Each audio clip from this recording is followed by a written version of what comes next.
আমরা সুন্দরের পূজারী সুন্দরের অপেক্ষায় থাকি। আমি হাসানুর রহমান, আমি উপস্থাপক বাংলাদেশ টেলিভিশন, রেডিও 89.6 FM, আর পাশাপাশি আমি সিনিয়র ম্যানেজার ব্র্যাক ব্যাংক সরকারি সম্পত্তি বিভাগে গেছি।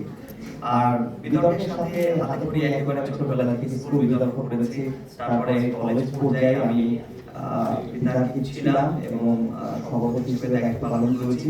ইউনিভার্সিটি লাইফে বিতর্ক প্রতিযোগিতা করেছি এবং লাস্ট আমি মাস্টার্স পর্যায়ে অল এশিয়ান ডিবেট চ্যাম্পিয়নশিপে বাংলাদেশের পক্ষে অংশগ্রহণ করতে পেরেছি। বর্তমানে উপদেষ্টা হিসেবে আছি বাংলাদেশ ডিবেট ফেডারেশন এর সাথে।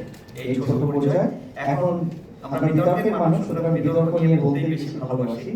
তো বিতর্কে আজকের বিষয়টা কি ছিল, যে আঞ্চলিক সংগঠনগুলো কি, সেটা কি বৈশ্বিক যে পর্যায়ে সেটাতে ভূমিকা রাখতে পারে নাকি পারে না? সহজ কথা, আমার নিজের জায়গাটা যদি হতো, আমি দুই দলের ক্ষেত্রে বলবো। আমি প্রথমে সরকারি দলের কথা বলি। আমি সরকারে থাকলে কি